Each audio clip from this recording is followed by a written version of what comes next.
ಜೊತೆಗಿರ್ತಕ್ಕಂಥ ವ್ಯಕ್ತಿ ನಿಮ್ಮ ಮೇಲೆ, ನಿಮ್ಮ ಪ್ರೀತಿ ಮೇಲೆ ಆಸಕ್ತಿ ತಗೊಂಡಿದ್ದಾರಾ ಇಲ್ವಾ ಅಂತ ಗೊತ್ತು ಮಾಡ್ಕೋಬೇಕು ಅಂದ್ರೆ ವಿಡಿಯೋ ಕೊನೆ ತನಕ ನೋಡಿ. ಇದರಲ್ಲಿ ನಿಮ್ಗೆ ಕ್ಲಿಯರ್ ಆಗಿ ಹೇಳ್ತೀನಿ ನಾನು ಅವ್ರು ಆಸಕ್ತಿದಾರರು ಇದ್ದಾರಾ ಇಲ್ವಾ ಅಂತ. ಅದು 4 ಟಿಪ್ಸ್ ಮುಖಾಂತರ ನಿಮ್ಗೆ ಶೇರ್ ಮಾಡ್ತಾ ಹೋಗ್ತೀನಿ.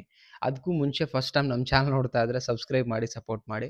ಆ್ಯಂಡ್ ಕೌನ್ಸಿಲಿಂಗ್ ಬೇಕಾ ಸ್ಕ್ರೀನ್ ಮೇಲೆ ನಂಬರ್ ಹಾಕಿರ್ತೀನಿ, ಕಾಂಟ್ಯಾಕ್ಟ್ ಮಾಡಿ. ಫಸ್ಟ್ ಪಾಯಿಂಟ್ ಏನಂತ ಹೇಳಿದ್ರೆ, ಮಾತಿನಲ್ಲಿ ಮಾತ್ರ ಕಾಳಜಿ ಇರುತ್ತೆ, ಆಕ್ಷನ್ ಒಳಗಡೆ ಝೀರೋ. ಮಾತಲ್ಲಿ ಅಂತ ಹೇಳಿದ್ರೆ ಕೆಲವರು ಮಾತಲ್ಲೇ ಮರ ಹತ್ತಿಸ್ತಾರೆ ಅಂತ ಹೇಳ್ತಾರೆ. ಮಾತಿಂದಾನೇ ಏನದು ಆಕಾಶಕ್ಕೇರಿಸ್ತಾರೆ, ಗಗನಕ್ಕೇರಿಸ್ತಾರೆ ಕೇಳಿದೀರಾ ನೀವೆಲ್ಲ.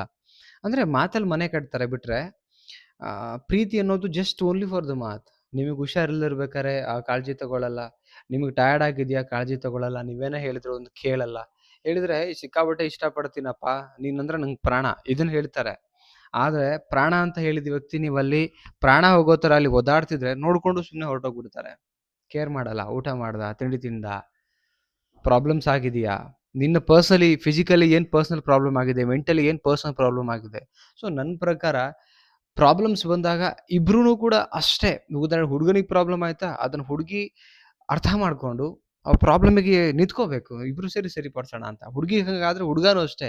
ಆಯ್ತು, ಇದು ನನ್ನ ಪ್ರಾಬ್ಲಮ್ ಇದ್ದಾಗಿ ಸರಿಪಡಿಸೋಣ. ಓವರಾಲ್ ಈ ರಿಲೇಶನ್‌ಶಿಪ್ ನಮ್ಮಿಬ್ಬರದು ಅಂತ ಇರಬೇಕು. 100% ಆವಾಗ ರಿಲೇಶನ್‌ಶಿಪ್‌ಗೆ ಒಂದು ವ್ಯಾಲ್ಯೂ. ಬಟ್ ಕೆಲವ್ರದ್ದು ಮ್ಯಾಕ್ಸಿಮಮ್ ಬರೀ ಮಾತಲ್ಲಿ ಮಾತ್ರ ಎಲ್ಲ ನಂದು ಅನ್ನೋದರ್ದು ಮಾತಾಡ್ತಾರೆ. ಆಕ್ಷನ್ ಒಳಗಡೆ ಕಂಪ್ಲೀಟ್ ಝೀರೋ ಇದೆ ಅಂತ ಹೇಳಿದ್ರೆ, ಅದು ಐ ಥಿಂಕ್ ಆಸಕ್ತಿ ಇಲ್ಲ, ಜಸ್ಟ್ ಮಾತಿಗಷ್ಟೇ ಹೇಳ್ತಿದ್ದಾರೆ ಅಂತ ಅರ್ಥ.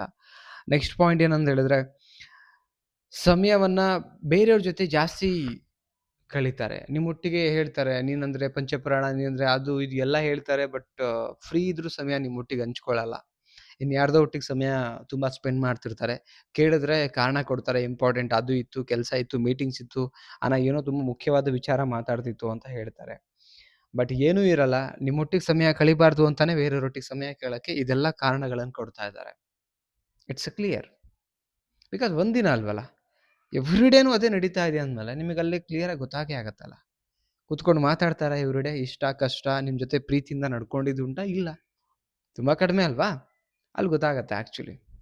Okay fine. ನಿಮ್ಮ ರಿಲೇಶನ್‌ಶಿಪ್ ಯಾವ ಹಂತಕ್ಕೆ ಹೋಗ್ತಾ ಇದೆ? ಹೆಂಗಿದ್ದೀರಾ ಇಬ್ರು? ಹೆಂಗಿರಬೇಕು?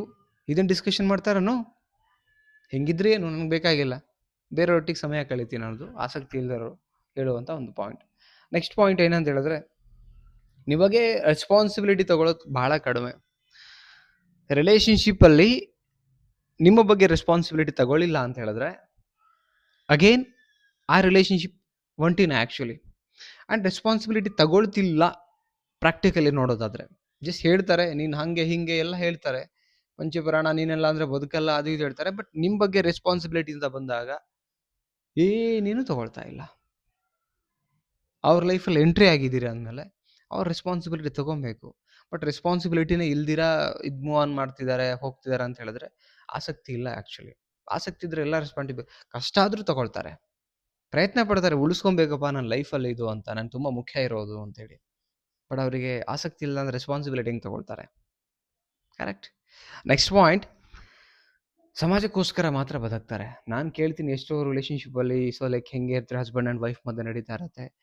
ಸಮಾಜಕ್ಕೆ ಮಾತ್ರ ಹಸ್ಬೆಂಡ್ ಆ್ಯಂಡ್ ವೈಫ್ ನಾವು. ನೋಡೋದಕ್ಕೆ ಮಾತ್ರ. ಮಿಕ್ಕಿರೋದು ನಾನು ಹೇಳೋದು ಹೆಂಗೆ ಅಂದರೆ, ಏನೇ ಪ್ರಾಬ್ಲಮ್ಸ್ ಇರಲಿ, ಅವ್ರದ್ದು ಆರೋಗ್ಯ ಪ್ರಾಬ್ಲಮ್ ಇರಲಿ, ಮಾನಸಿಕ ಆರೋಗ್ಯ ಪ್ರಾಬ್ಲಮ್ ಇರಲಿ, ಫಿನಾನ್ಷಿಯಲ್ ಪ್ರಾಬ್ಲಮ್ ಇರಲಿ, ಇಬ್ಬರೂ ನಾವು ನಮಗೋಸ್ಕರ ಬದುಕೋಣ, ಸರಿಪಡಿಸ್ಕೊಳ್ಳೋಣ ಇದನ್ನು, ಕಷ್ಟನೋ ಸುಖನೋ. ಬದುಕಿರೋ ಗಂಟ ಹಿಂಗಿರೋಣ ಅಂತ ಒಂದು ಥಾಟ್ ಬರುತ್ತಲ್ಲ, ಅದು ತುಂಬ ಆಸಕ್ತಿ ಇರೋರು ಮಾತ್ರ ಹಂಗೆ ಹೇಳೋಕ್ಕೆ ಸಾಧ್ಯ. ಆಸಕ್ತಿ ಇಲ್ಲದಿರೋರು ಏನು ಮಾಡ್ತಾರೆ? ಸಮಾಜಕ್ಕೋಸ್ಕರ ಮಾತ್ರ ನಾವು ಬದುಕ್ತಾ ಇರೋ ಬದುಕು ಇರಬೇಕಷ್ಟೆ. Otherwise no. ಈ ಥಾಟ್ ಬರುತ್ತೆ. ಓಕೆ.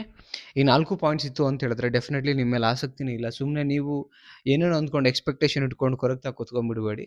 ಪ್ರಾಕ್ಟಿಕಲ್ ಆಗಿ ಅವರೊಟ್ಟಿಗೆ ಹೇಗೆ ಬದುಕಬೇಕು ಅನ್ನೋದನ್ನು ಕಲಿತಾ ಹೋಗಿ. ಬಟ್ ಅವ್ರನ್ನ ಬಿಟ್ಬಿಡಬೇಡಿ ಹೆಂಗಂತೇಳಿ. ಬಿಕಾಸ್ ಒಂದು ರಿಲೇಶನ್ಶಿಪ್ ಬಿಟ್ಬಿಡಿ ಅಂತ ನಾನು ಹೇಳ್ತಿಲ್ಲ. ಚಾನ್ಸಸ್ ಪ್ರಯತ್ನ ಪಡಿ. ಆಗದಿರೋ ಕಾಲಕ್ಕೆ ನಿಮ್ಮ ಓನ್ ಡಿಸಿಷನ್, ಅದು ನೀವೇನು ಬೇಕಾದ್ರೆ ತಗೊಳ್ಳಿ, ಅದನ್ನು ನಾವು ಹೇಳೋಕೆ ರೈಟ್ಸ್ ಇಲ್ಲ. ಬಟ್ ನಾನು ಹೇಳೋದು ಈ ಆಸಕ್ತಿ ಇಲ್ದಿರ್ಬೇಕಾದ್ರೆ ಹಿಂಗೆ ಮಾಡ್ತಾರೆ ಅಂತ. ಓಕೆ. ಐ ಥಿಂಕ್ ಇಷ್ಟ ಆಗಿದೆ ಅಂತ ಅಂದ್ಕೊಂಡಿದ್ದೀನಿ. ಇಷ್ಟ ಆದರೆ ಒಂದು ಲೈಕ್ ಮಾಡಿ. ಆ್ಯಂಡ್ ನಿಮಗೇನು ಅನಿಸುತ್ತೆ ಕಾಮೆಂಟ್ ಬಾಕ್ಸಲ್ಲಿ ಕಮೆಂಟ್ ಮಾಡಿ. ಆ್ಯಂಡ್ ಎಲ್ರಿಗೂ ಶೇರ್ ಮಾಡಿ. Thank you so much. Bye.